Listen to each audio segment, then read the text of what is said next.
오늘의 가장 중요한 소식부터 시작하겠습니다. 즉, 에이드리언 뉴이가 에스턴 마틴의 새로운 팀장이 되었다는 것입니다. 더 정확히는 2226년부터 그 역할을 맡게 됩니다. 이것은 매우 중요한 소식입니다. 왜냐하면 에스턴 마틴 팀의 미래 운영을 완전히 바꾸고 향후 몇 년 동안 맥스 페르스타펀이 에스턴 마틴에 합류할 가능성도 열어주기 때문입니다. 따라서 주목해야 할 점은 로렌스 스트롤이 팀의 모든 키를 에이드리언 뉴이에게 넘겼다는 것입니다. 즉, 기술적인 부분과 관리적인 부분 모두 포함됩니다. 어제 들은 뉴스로 솔직히 말해 예상치 못한 소식이었습니다. 저는 에이드리언 뉴이가 팀의 기술적인 부분만 맡을 것이라고 생각했는데 그는 팀 전체를 맡고 싶어 했습니다. 이것은 우연한 결정이 아닙니다. 그들은 미래에 맥스 페르스타펀과 더 많은 접촉을 원하며 당연히 에스턴 마틴 내에 엔지니어와 드라이버를 더 잘 관리하고 싶어 합니다. 그리고 오늘 영상에서는 페라리가 이 결정을 어떻게 받아들였는지, 패독 내에 어떤 결과가 있는지도 살펴볼 것입니다. 이번 주말에 있을 카타르 그랑프리에 대해 맥라렌과 레드불에 관한 예측도 당연히 해볼 것입니다. 시작하기 전에 채널의 비디오가 마음에 드시면 좋아요를 눌러주시고 구독하시고 알림을 활성화해주세요. 저에게 큰 도움이 되고 제가 하는 일을 지원해 주십니다. 모든 메시지와 지원 댓글에 진심으로 감사드립니다. 굉장한 일이죠. 2026년부터 에스턴 마틴에서 에이드리언 뉴이는 새로운 팀장이 되어 기술부서와 트랙 운영도 이끌 것입니다. 앤디 카웰은 혼다, 아람코, 발볼링과의 파트너십을 최적화하기 위해 최고 전략 책임자 역할을 맡게 되며 전략적 변화는 2226년 시즌의 새로운 포뮬러1 규정을 최선으로 대처하기 위한 것입니다. 그리고 이것은 놀라운 소식입니다. 에이드리언 뉴이가 이번 새로운 규제 사이클에서 차이를 만들 것이기 때문입니다. 우리는 마음을 놓아야 합니다. 에이드리언 뉴이는 윌리엄스, 맥라렌, 레드불에서 차이를 만들었으며 이 세 팀은 포뮬러1의 다양한 규제 시대에서 승리하는 팀이 되었습니다. 이제 에이드리언 뉴이는 에스턴 마틴에 합류하였으며 에스턴 마틴은 확실히 앞자리에서 경쟁할 것입니다. 그 다음에는 싸울 것이고 타이틀을 따거나 따지 못할 수도 있습니다. 이는 알 수 없습니다. 그러나 포뮬러1에서 가장 중요한 것은 타이틀을 놓고 싸울 수 있는 조건을 갖추는 것입니다. 그러면 언젠가 타이틀이 올 수도 있습니다. 즉, 누군가는 타이틀을 딸 수도 있고 딸 수 없을 수도 있지만 그에 아주 가까워진다면 타이틀을 딸 가능성이 더 높습니다. 그리고 에이드리언 뉴이는 로렌스 스트롤과 함께 이 파트너십을 맺었고 에이드리언 뉴이가 새로운 팀장이 될 것이며 팀 내에 있는 두 번의 월드 챔피언 페르난도 알론소와 함께 여전히 승리에 대한 열망을 가지고 있습니다. 그리고 에스턴 마틴의 유일한 엔진이 될 혼다와의 파트너십은 에스턴 마틴이 정말로 레드불, 페라리, 메르세데스, 맥라렌과 경쟁할 수 있는 최고팀이 되게 합니다. 따라서 에이드리언 뉴이와 에스턴 마틴에 주목해야 합니다. 그들은 정말로 모든 다른 팀의 직접적인 경쟁자입니다. 또한 카르딜레가 페라리에서 와서 에스턴 마틴에 갔다는 것을 기억해야 하며 그래서 페라리는 다른 팀으로 간 많은 사람들을 잃었습니다. 과거에 대한 짧은 이야기를 하자면 페라리는 맥라렌으로 간 안드레아 스텔라를 잃었습니다.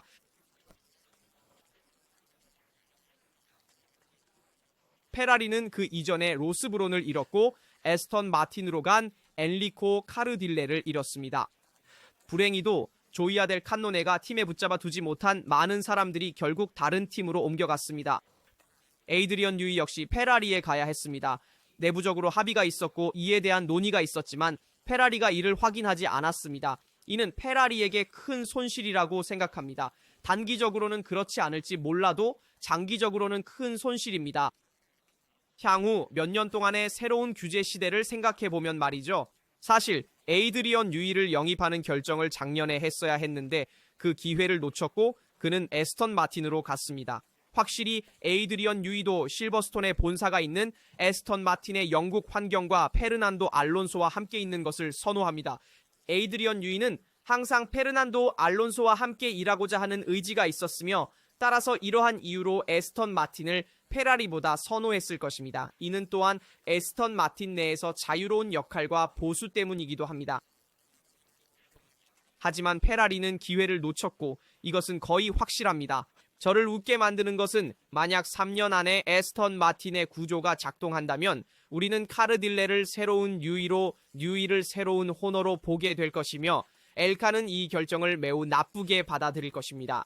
에스턴 마틴은 레이싱 포인트, 그 전에 포스 인디아의 유산을 이어받아 처음부터 창설된 팀이며 이제 몇 년간의 노력 끝에 매우 경쟁력 있는 차를 만들어냈습니다. 2023년에는 페르난도 알론소와 함께 첫 레이스에서 포디움에 오르며 거의 부활하고 레드불 수준에 도달한 팀이었습니다.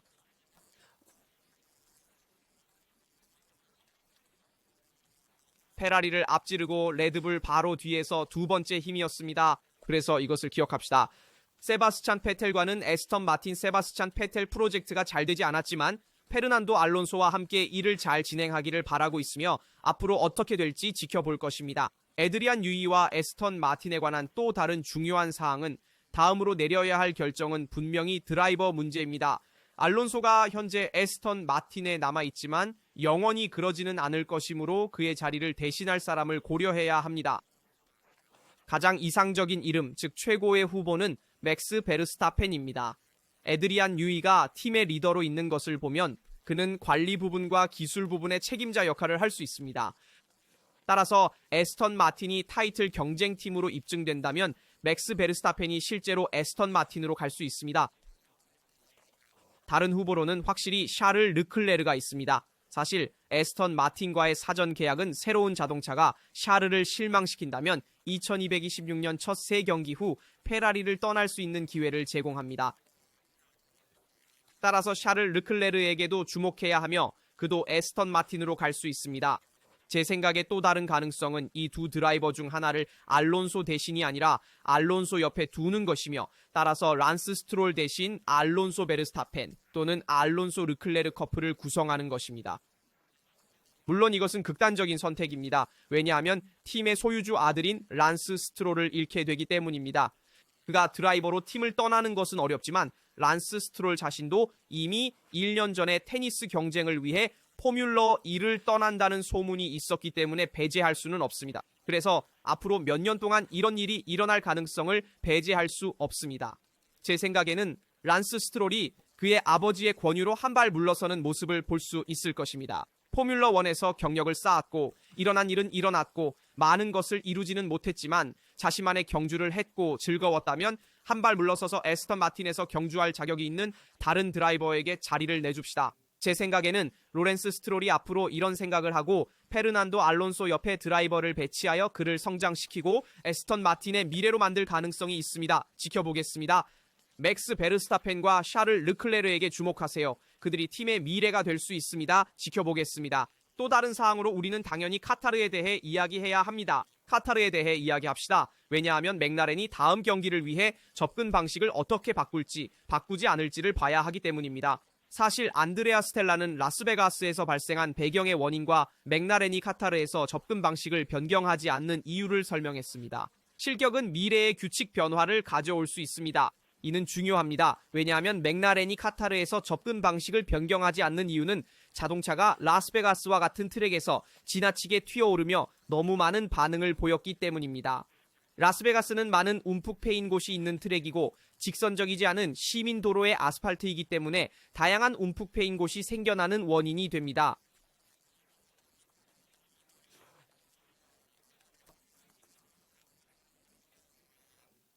공기역학적 불일치, 따라서 우리가 원하는 터뷸런스는 바닥에도 피해를 줄 수 있습니다. 분명히 맥라렌은 라스베가스를 위한 셋업을 제대로 조정하지 않았으며 카타르를 위해서는 맞춤형 셋업을 갖출 것입니다. 제 생각에 그들은 카타르에서 훨씬 더 잘할 것이며 더 빠르게 달리고 문제없이 앞에 있을 수 있을 것입니다.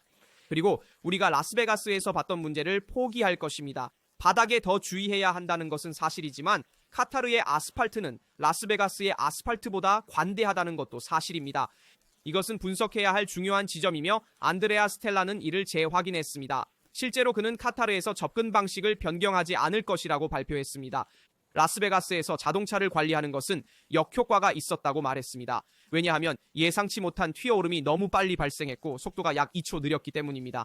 피아스트리는 또한 테이블 아래에 KO 센서를 가지고 있었으므로 라스베가스에서 더 천천히 가는 것이 맥라렌이 플랭크의 과도한 마모를 방지하는 데 도움이 되지 않았습니다.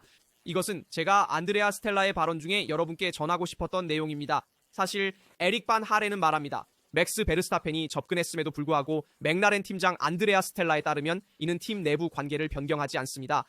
경기가 끝날 때까지 두 경기가 남았고 노리스와 피아스트리 두 드라이버 모두 타이틀을 위해 싸울 자격이 있습니다.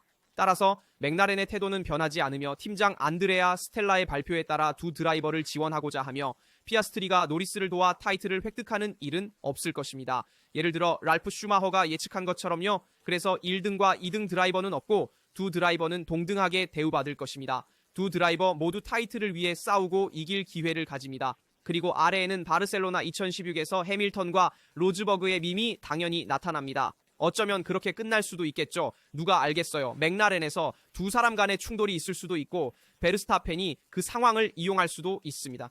피아스트리가 이 코스는 캘린더에서 가장 좋아하는 코스 중 하나이며 특히 2023년 스프린트에서의 첫 포뮬러1 승리와 관련된 환상적인 기억이 있다고 말했습니다. 빠르고 매끄럽고 중간 및 고속 구간이 많아 추월하기에 좋습니다. 두 경기를 모두 뛰고 선두로 출발할 수 있는 기회를 갖길 기대하고 있습니다. 결국 피아스트리는 적절한 동기로 카타르에서 이 경기에 출발합니다. 최근 경기들에서는 약간의 압박과 오스카가 원했던 대로 반응하지 않았던 차량으로 인해 어려움을 겪었지만 그의 첫 번째 경쟁자인 팀 동료를 이기고 맥스 베르스타펜도 트랙에서 이길 수 있을지 지켜볼 것입니다. 지켜봅시다. 분명히 이 트랙은 피아스트리에게 유리한 트랙입니다.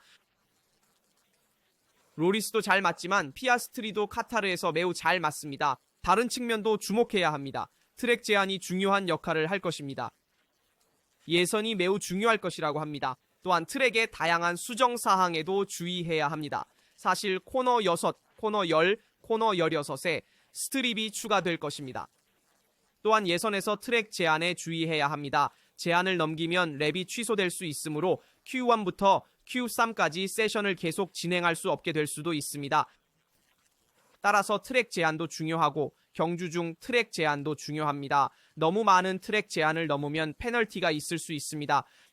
따라서 이러한 측면에 주의하세요. 당연히 스틴트는 25랩으로 제한될 것이라고 말했습니다.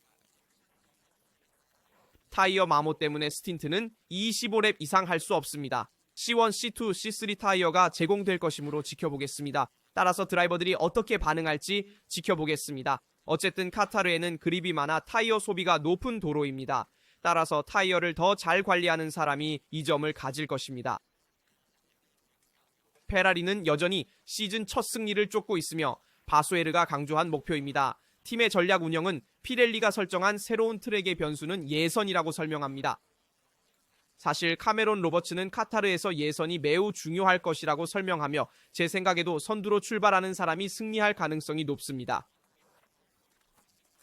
카타르에서는 추월이 쉽다고 합니다. 실제로 직선 구간에서 추월을 쉽게 할 수 있는 트랙이지만 다른 추월 포인트가 없기 때문에 DRS에서 차량이 줄지어 있으면 추월하기 어려울 수도 있습니다. 그래서 타이어 소비가 많은 상황에서 언더컷을 시도하거나 타이어를 잘 관리하고 좋은 페이스를 유지할 수 있다면 오버컷을 시도할 수도 있습니다. 맥라렌은 타이어와 타이어 온도를 잘 관리하는데 항상 강했습니다.